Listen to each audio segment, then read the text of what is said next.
Hey, how's it going? It's Craig. I'm out in the garage and today we've got a gift for a YouTuber from another YouTuber. Let's take a look.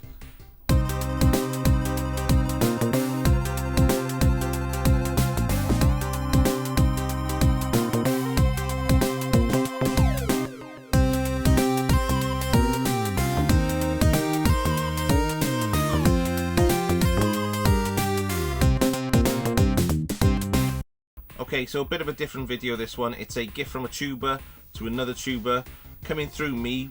Two reasons. One, I'm near to them and I'm going to pass it on to them once it's had the second reason, which is it needs a repair. So it needs a couple of things sorted on it.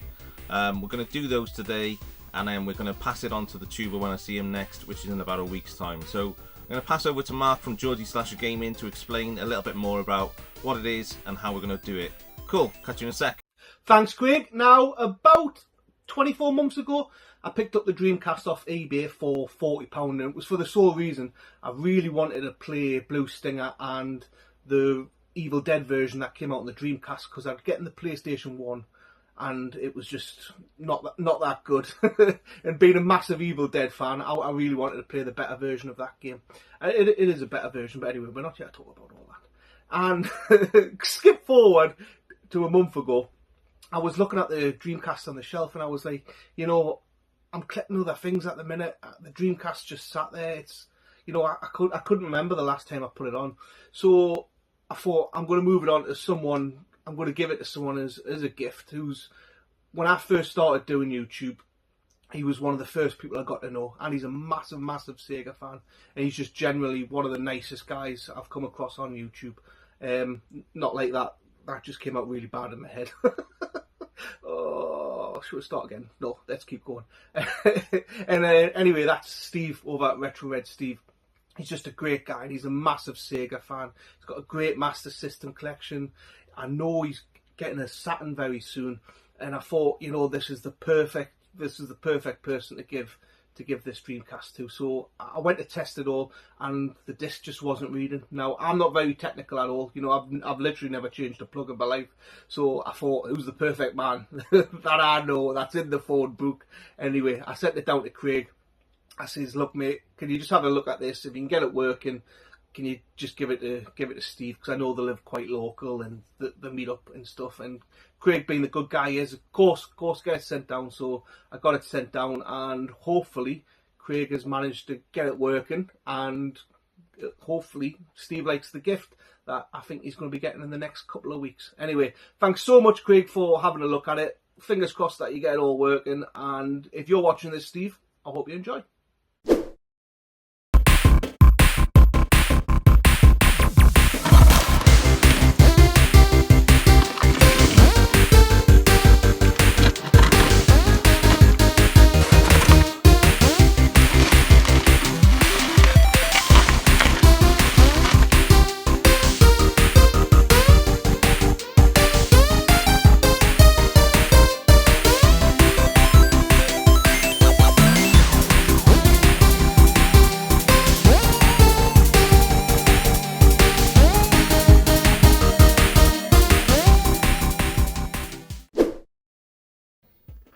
Okay, so I just plugged it all in.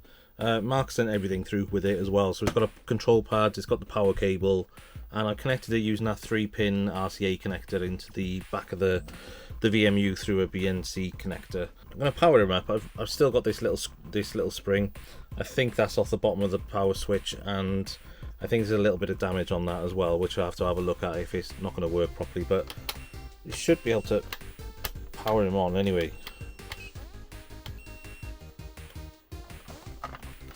Power him on this way. Yeah, that power switch is a little bit dodgy, but once it's on, it's on. As you can see, it's up and running, and that's great.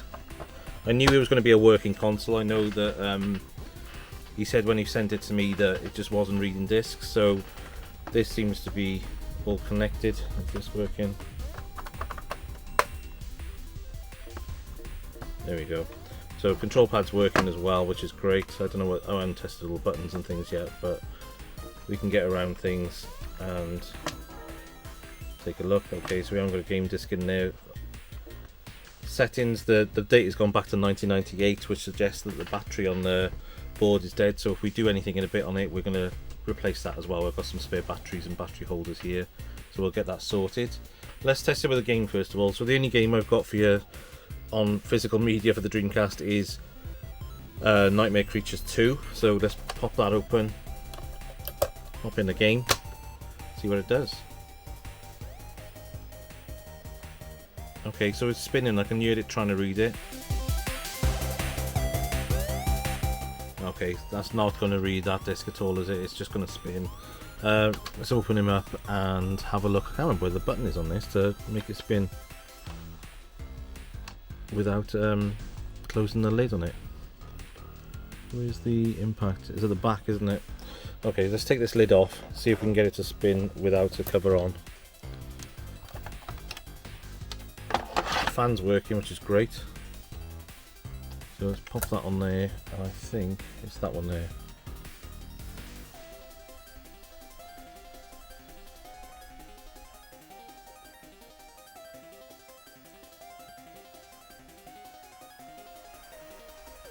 No. You can hear it's trying to read it, but it's not getting anywhere with it. Okay, let's not worry about that too much. You can see as well that power switch, something snapped off of there. I need to have a look whether that's going to work as a power switch properly. It might do it once we've got this spring. The spring basically sits, excuse the dog barking, she sat on my lap. When that spring sits in there, it might hold the power button in place a little bit better, but otherwise it still powers on and off, but it's just snapped off in a little bit.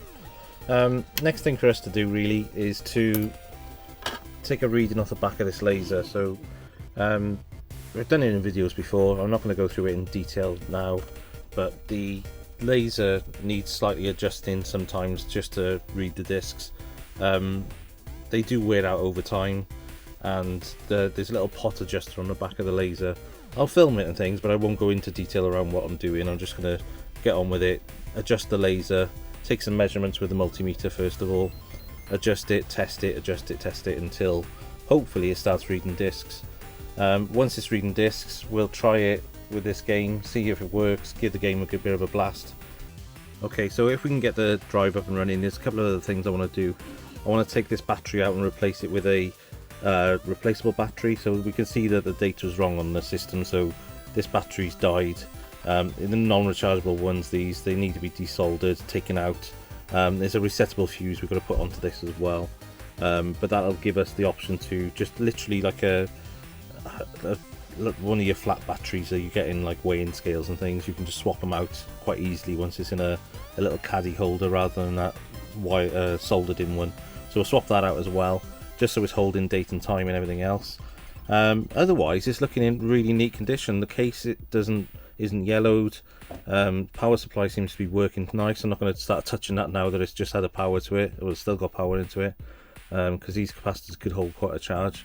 But yeah, other than that, let's try and get this drive working first of all, and then see where we go from there. Cool. Okay, so the pot adjustments on the back of this laser assembly, we're going to clean the laser and things. There's isopropyl at the end of it anyway. To get to it, we're just going to slide this out. As I said, I'm not going to do a full instructional video on this. It looks like this has already been unclipped anyway, so this ribbon wire connector is normally tucked in out of the way. Flip it over and let's have a look at this. So basically, this is the part you're looking at here. This pot here, the little potentiometer that we're going to be working on, it's got a bit of red varnish on it, and I can see it's been turned already to the right quite a bit. You want to do tiny little adjustments to this rather than big adjustments. It's very sensitive. It would have been nice to know what the original reading was from a multimeter, so we're going to use a multimeter and take the measurement of it. So my multimeter I've got set to ohms, 200 ohms at the moment, maximum on there. I'm literally just going to put that aside, move my screwdriver so it sits nicely. I'm going to take a reading off the two connectors on the back of this pot. So one at the bottom, one at the top. So I can get in there. 104, 105 ohms on there at the moment. So generally you want to close the reading down. So taking that 105, I'm going to try and take it down to about 80. So we're going to adjust the pot bit by bit until we get to about 80 ohms. I think that's where it was meant to be originally. There's a flat edge to the top of it. Let's get you zoom back in. There's a flat edge to the top of it, and there's a bit of red like wax type substance to hold it in place. So what I'm going to do actually is I'll measure it from there, because that would be around the default setting for this. So let's see what we get on that. Okay, it's down to about 80.8, 89 there. So it was adjusted up rather than down. 90 ohms. I'm going to try it a little bit lower, and we're going to put it back together and test it.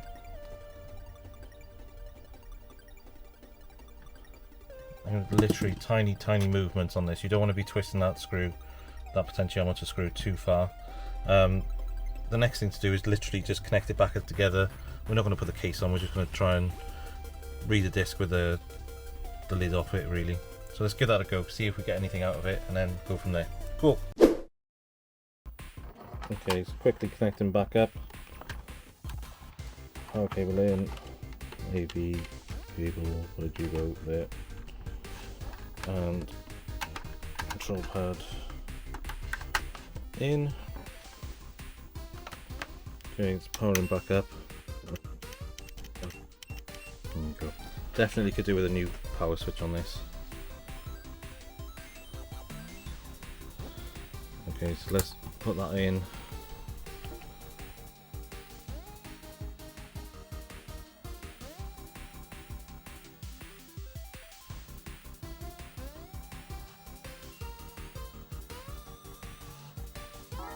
Boom, first go. Amazing. So it's reading that disc now. I do want to put the lid on and just check it over, make sure it's working with the lid on. With the extra light coming in here from not having the lid on, it can affect the laser a little bit. But that seems to be working fine at the moment. It can be from disc to disc as well, that your laser adjustment's different depending on the quality of the game. Original games even changing quality. So this one I've used on quite a few, and it's a good benchmark to test your laser configuration. But as you can see, up and running. So let's see, show you a bit of screenplay.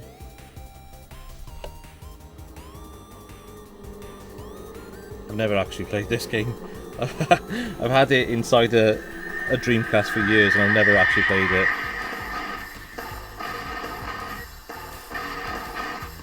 Let's put the lid on, test it out with the lid on, make sure it all works with that as well.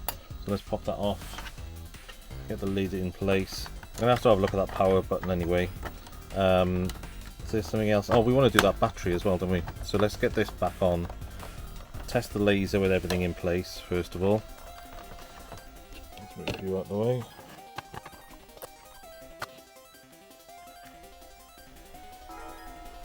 Yeah, so I think originally somebody's had to go adjusting that pot on that laser, and they've gone to the right to increase the resistance on the potentiometer, but actually what you need to do is drop it down a tiny bit. So I think there are videos out there that tell you to turn it to the right by 1/4 degrees or 1/8, and it doesn't really work. You need to drop the resistance down a little bit rather than increase it. So yeah, it's looking like it's reading nice and tidy with the lid on as well, which is cool. All good. What I want to do now is take it apart. We'll get that battery out of it. We'll put the resettable fuse in there as well, and we're good to go then. And Retro Red Steve's got a nice system. What we're going to do now is take out the power supply, because the power supply is over the top of the control port panel on this one. Some of the other ones, I'm sure the power supply comes short and you can take it out without taking it out. But on this one we've got two screws holes on the power supply. 2 screws, and then it pops out by the look of it. So we'll unplug it, get it all disconnected, and then have a look at doing this battery at the front. I'm going to zip through this just so you haven't got to watch it all. I'm literally just taking it apart. Cool.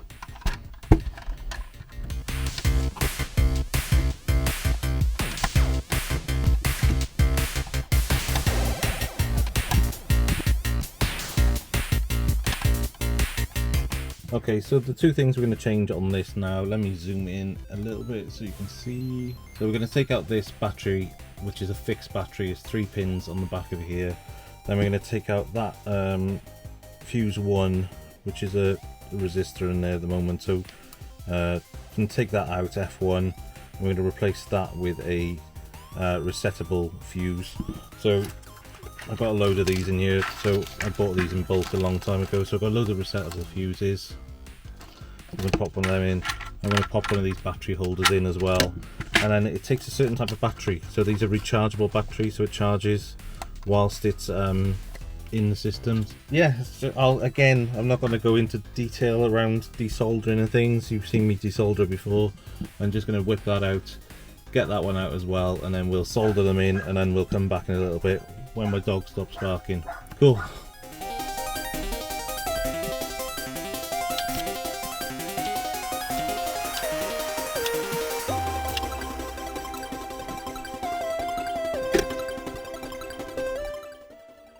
Okay, so we've got the battery and resettable fuse. Just about to see that one in there. The battery just pops out now, so it can be swapped in and out. But it's a rechargeable one now, I think, so it recharges as the system's on, rather than just dying and running out. Let's set the clock on this so we can know whether the battery's working. So let's set it today's date, which is the 7th of September. So this is going to be a little while before it goes out for obvious reasons. It's going to go to Retro Red Steve when I see him next, so it's going to be a bit of a delayed video going out, but all my videos are delayed at the moment, so nothing changed there. So time is 9:03 in the evening. So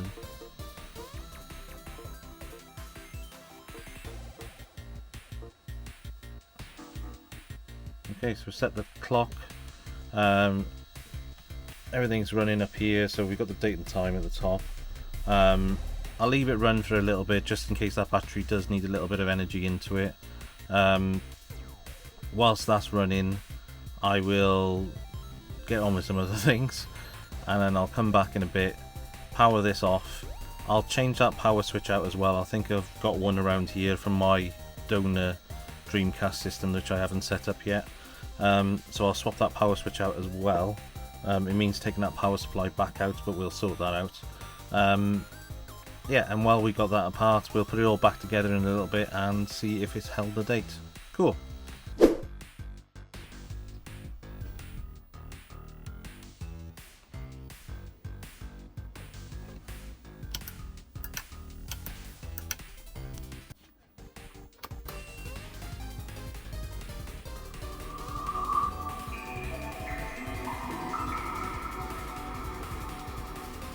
Okay, so we're all done. It's working lovely, absolutely stunning Dreamcast, to be fair.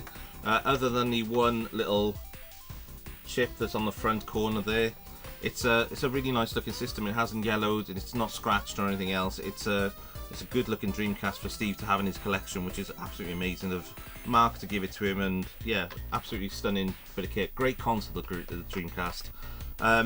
My Dreamcast is being a donor, so it's it's not exactly playable at the moment. It's in bits, and yeah, working on this has given me a little bit of inspiration to do my own and get my own back together. I've used the power supply off of mine for this one. I've used other parts for the one I did for Marcus from Dads and Lads when he had it from the Play It Forward box. So yeah, my Dreamcast personally is in bits. I got the idea of putting a Pico power supply, which I've got here. I've got a GDMU here.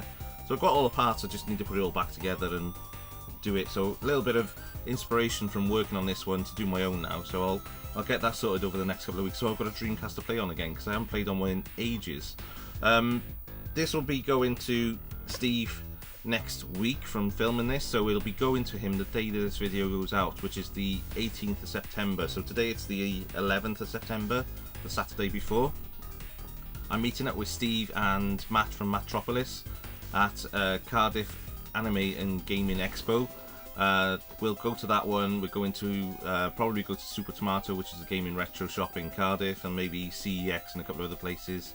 We'll film a little bit of it and put it out afterwards, but when I meet up with them, I'm going to give him this system, take it along, and then hand it over to him and let him know that it's come from Mark from Geordie Slasher Gaming as well. So yeah, what a cool little thing to do. Thank you, Mark, for sending it over to me. I'll get it to him next week. Hopefully film a little bit of his reaction when he sees it. And yeah, we'll go from there.